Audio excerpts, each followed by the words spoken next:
everyone. Thanks for joining us on Chicago Tonight. I'm Brandis Friedman. Here's what we're looking at. Let's be clear. When there is no accountability, there is no justice. A bill in Springfield brings the fight to ban no-knock warrants statewide.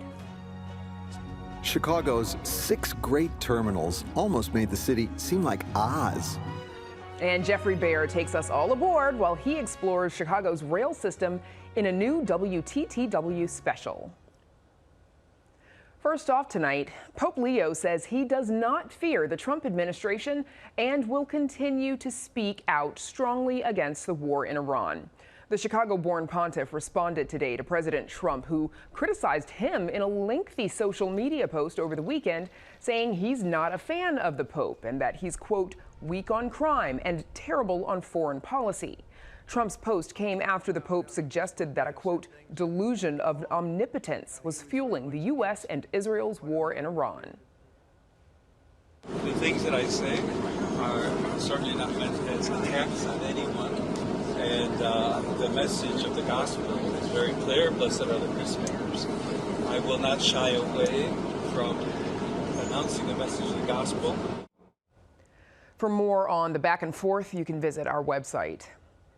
A measure that would ban Chicago cops from participating in hate groups or far-right extremist groups passes in a city council committee today.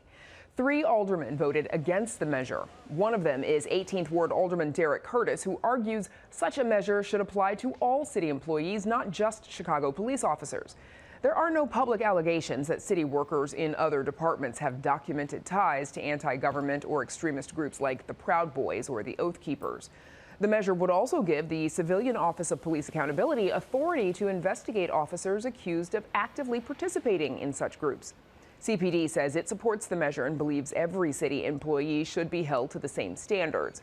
The full city council is expected to vote on the measure Wednesday. A new affordable housing development in Englewood will pay tribute to a slain Chicago police officer while also providing dozens of residential units and commercial space. This location is about more than just housing. This building, given this location, is where our 2 communities meet, Chicago Lawn and West Englewood, that will be able to come together. It will be a symbol of what is possible when communities organize, when residents lead, and when investment follows the vision of the people. Officials and organizers broke ground this morning at 63rd and Western, where developers will build 44 affordable 1- and 2-bedroom apartments, as well as 2,500 square feet of commercial space. Alderman Stephanie Coleman's office says it marks the first significant housing development in Englewood in over 30 years. And a room will be dedicated to Chicago police officer Ella French, who was killed in the line of duty in the 8th Police District back in 2021. The Chicago Sky are getting a head start on revamping their roster ahead of tonight's draft. Days after dealing star Angel Reese to Atlanta for 2 future first-round picks, the Sky bolstered their roster this weekend. The team now has 3 of the top 5 picks from the 2024 draft after acquiring forward Rakia Jackson and point guard J.C. Sheldon. The Sky also brought on defensive standout Dejanay Carrington, 7-time All-Star Skylar Diggins, and Azura Stevens, who was on the Sky's championship team back in 2021.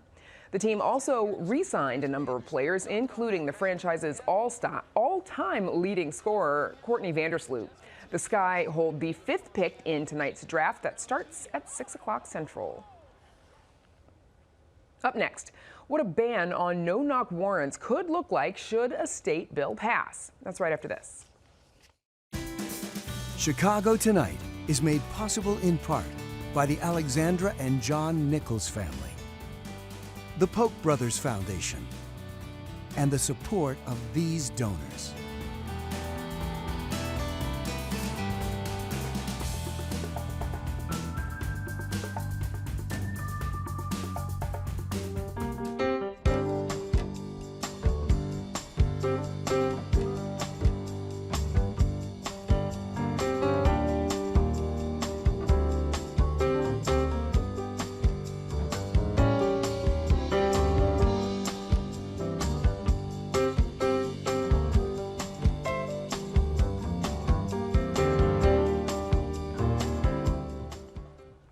is a renewed push in Springfield to pass a state law banning no-knock warrants.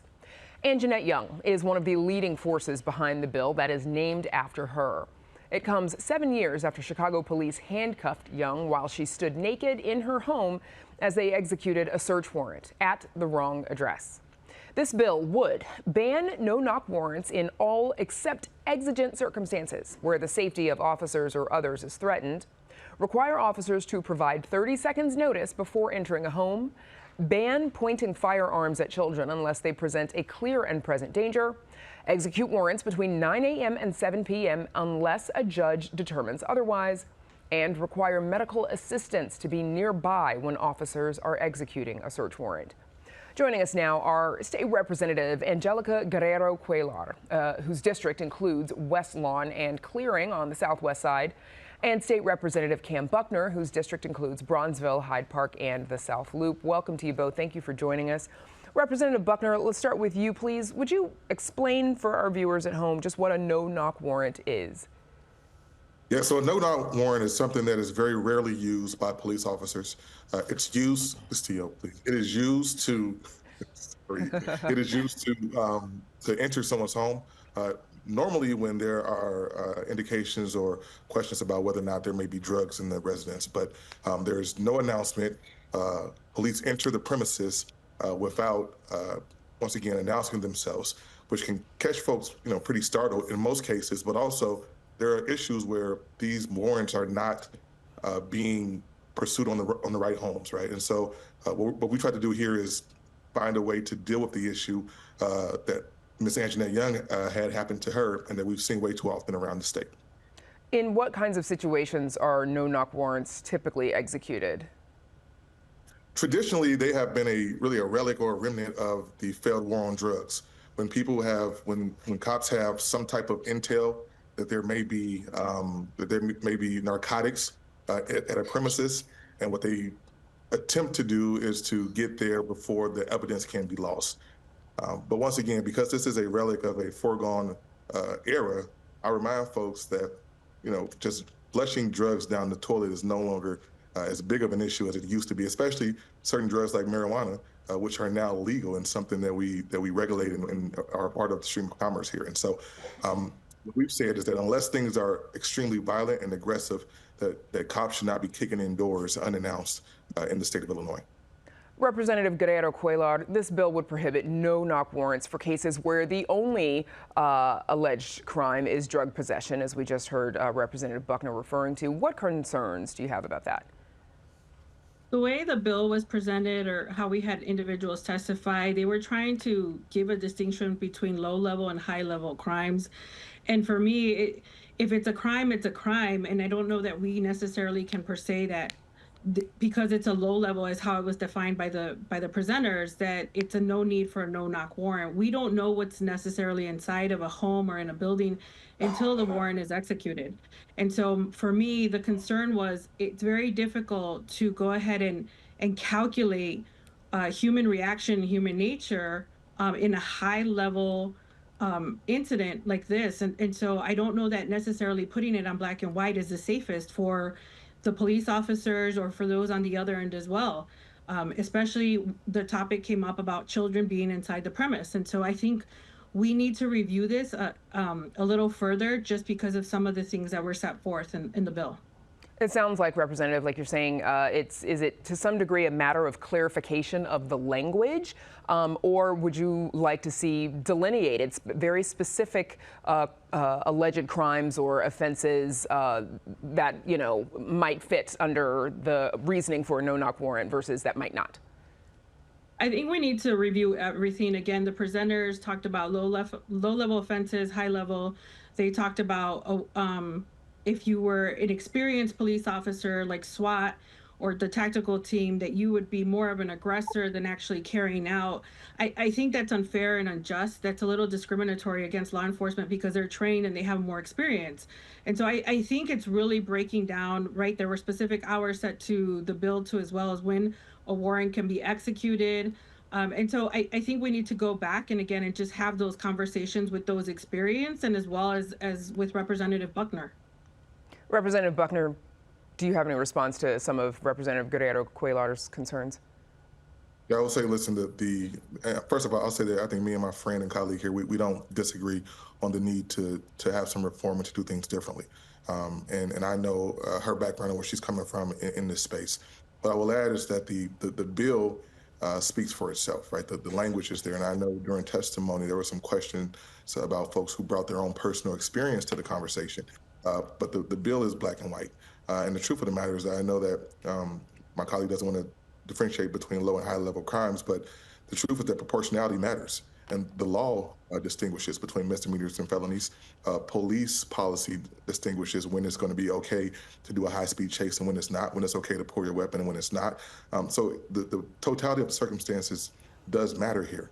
But what I will remind folks is that we have brought together a motley crew, really, of folks who believe in this, right? We've got the Illinois Rifle Association, which is not what you would call a very progressive group, talking about why this is important and why they support this bill. And so I think there are ways for us to make this better, and I'm looking forward to those conversations. Representative Buckner, because we know that this is, afoot in the city of Chicago as well, how similar is the state bill to the citywide efforts to reform warrant execution in Chicago?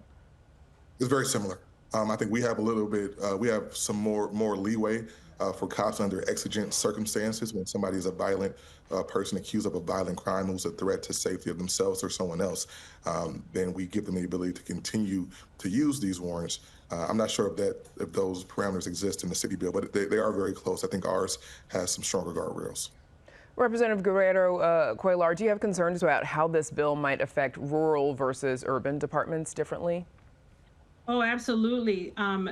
In Chicago, we might be able, because it's an urbanized city, if someone calls for backup or needs an assistant, right? This bill also addresses about having an EMT or medical staff on site when a warrant is executed.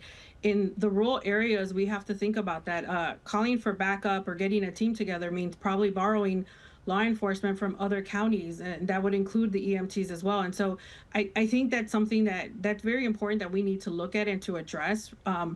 Because we can't just assume that there's enough staffing in order to execute a warrant in the rural areas. We need to make sure that we bring those folks into the conversation as well. Another concern that you mentioned earlier is that this bill would restrict most warrant execution to PM and 7 p.m. What are your concerns about that time frame? Well, it was interesting because one of the presenters used the example of how the warrant that was executed for Anjanette Young was signed at 10 a.m. and didn't quite understand why it took so long for the warrant to be executed. But here we're putting in specific hours as to when a warrant is executed. Again, if the TAC teams are off on that day or they're waiting for a judge to sign off on it, they still need to regroup and make sure that they look at the entire area that they're going to go ahead and execute the search warrant. If there's schools in the area, if there's children involved, if there's families, if it's residential, highly residential, all those things play a factor. And so again, I think we definitely need to come back and talk about those parameters for law enforcement. What we don't want is someone to come in and execute the warrant and then here's a police officer who gets shot because we have to be rushed, that we have to execute a warrant between certain hours. That's not acceptable at all. Representative Buckner. I'll say this. No-knock warrants are one of the few policies, intentional policies, that intentionally put civilians and police on a collision course by design. If we're worried about officers getting shot, which I am, I think that we have to have a better way to approach this. Once again, if someone is extremely violent, if it's a violent situation that they're moving into, then there needs to be ways to deal with that. And this bill gives the ability to do that. But once again, more than 46%, almost half of warrants in Chicago do not result in an arrest. So nearly half of the time we're sending our officers into harm's way. And then doing that in the most egregious way possible, which is kicking in somebody's door without announcing yourself, is just not smart policy. It's not smart for the people who live in these homes, and it's not smart for the officers who carry out these duties every single day.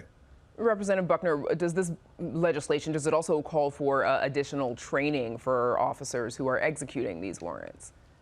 It does, and it will. So part of it is making sure, one, that if this passes, that municipalities and counties who are doing serving these warrants have the ability to, through the Illinois Law Enforcement Standards Board, create whatever their new policy and their new mechanisms are around this, and finding a way to make sure that their officers are trained on what it is to execute a warrant safely in the way that is adherent to what this law says, what this bill says.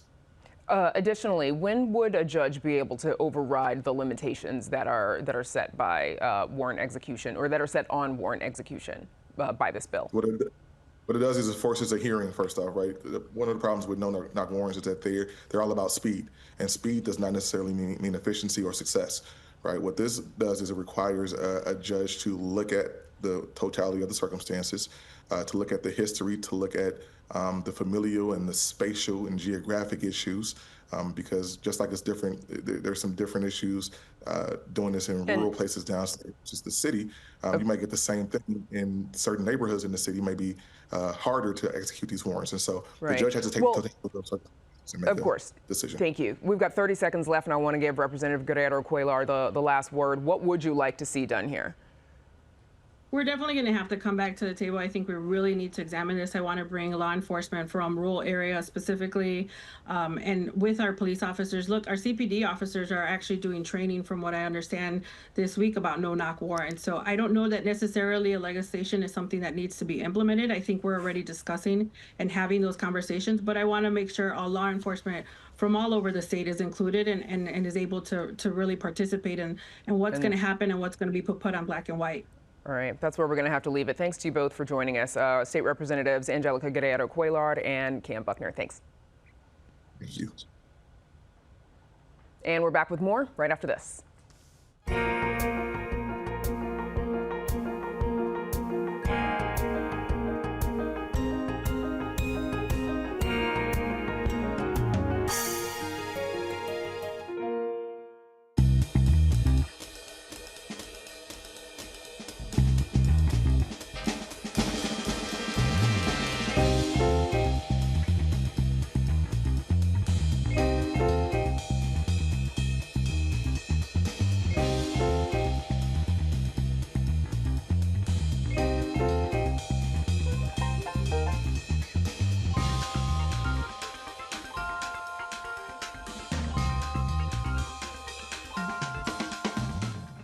All roads lead to Chicago, or all rails lead to Chicago, I should say. The Windy City is also known as the rail capital of America, and it's on full display in a new WTTW special called Riding the Rails. Our very own train enthusiast Geoffrey Baer takes us through the evolution of rail travel and how it got Chicago's landscape and culture on track. Here's a sneak peek. There's just no denying the magical appeal of trains, the nostalgia, the sheer power, the thrill of the journey. And there's no place that captures that magic more than America's railroad capital, Chicago. And joining us now is our favorite conductor, Geoffrey Baer. Welcome back. All aboard. All aboard. Toot, toot. Okay, so as mentioned, you're a train enthusiast yourself. Yes, I am. And throughout the documentary, you know, we see other rail fans, I didn't know that they had a name, bond over your shared interest. What do you think it is about trains that piques people's interest so much? I asked everyone I interviewed in this show, why do we love trains so much? And they all said the same thing. I don't know. It's like they're just so big and powerful and cool. Cool, yes. No, there's like some kind of magical appeal, and I can't really put my finger on it. We heard someone say there's something a little bit calming about it, and there is, right? Just kind of like the sound of them, marching down the track. And Yeah, the sort of rhythmic feeling, the sort of rocking you a little bit like a baby as you go along there. Exactly. Yeah.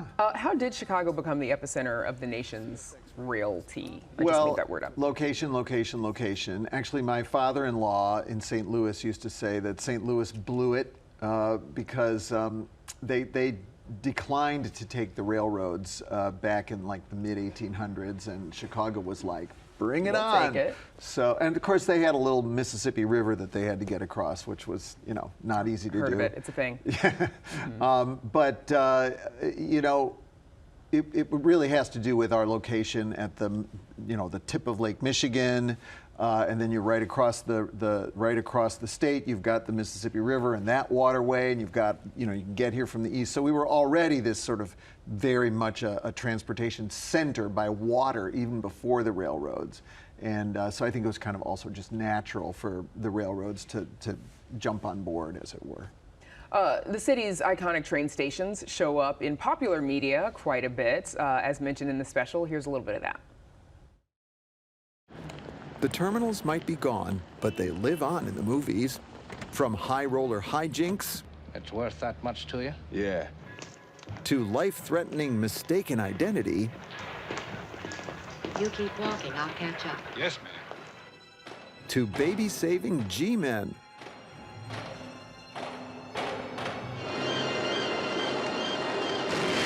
And imagine cleaning up Union Station after this scene.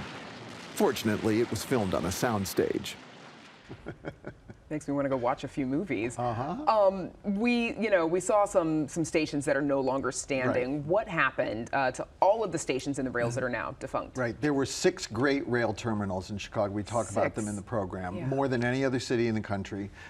Partly this is because you could not go from the West Coast to the East Coast without stopping in Chicago, getting off the train, and going to another station. It'd be like today, if you wanted to go from California to New York, you'd have to fly into Midway, go to O'Hare, and then fly on to New York. Which nobody wants to do. No.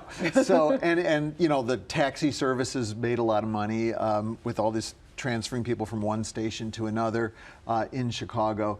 But over time, the cross-country rail travel was eclipsed by cars and airplanes, and so there were fewer and fewer trains coming in. And then Amtrak consolidated everything into Union Station. So that's the one historic station that's still there. I mean, the LaSalle Street Station's still there, where the building was torn down. Metra still uses it.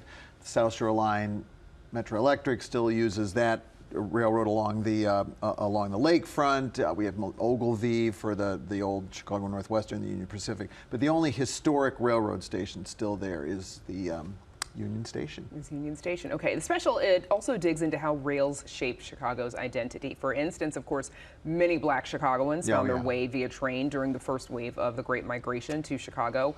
How did trains become sort of a symbol of liberation for African Americans? We interview this wonderful, she's a poet and a professor, Eve Ewing. Never heard of her. Yeah, never heard of her. And we take her over to 11th Street, which is where Illinois Central Station was.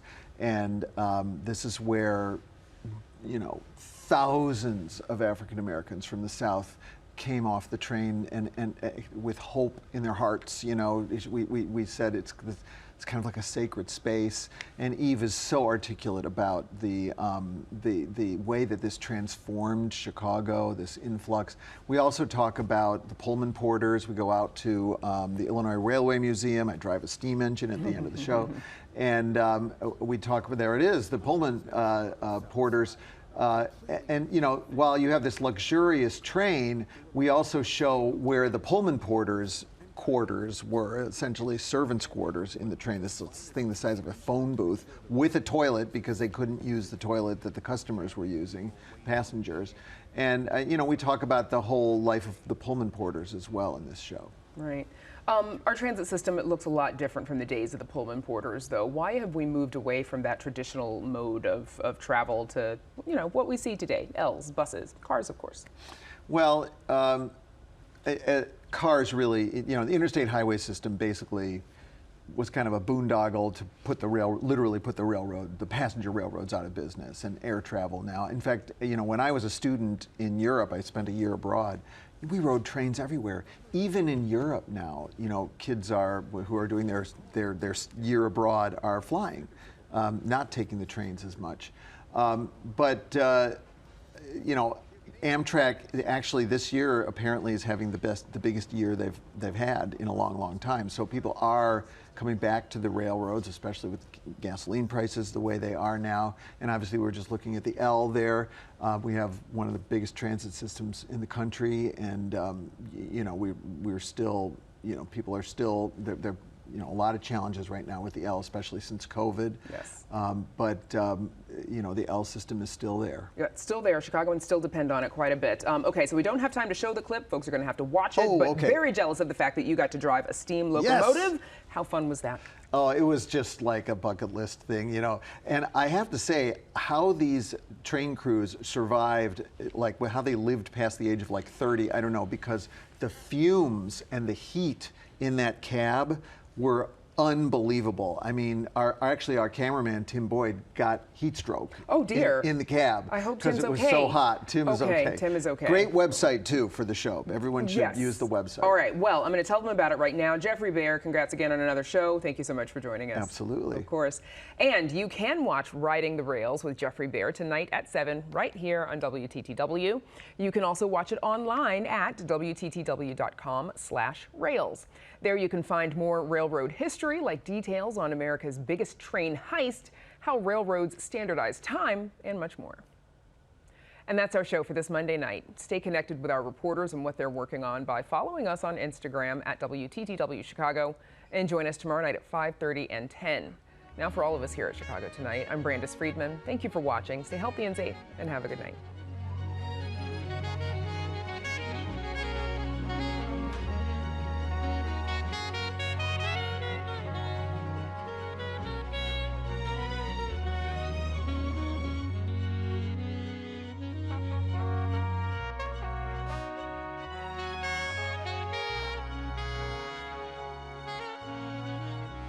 Closed captioning is made possible by Robert A. Clifford and Clifford Law Offices, a Chicago personal injury and wrongful death firm with more than 40 years of experience in medical malpractice.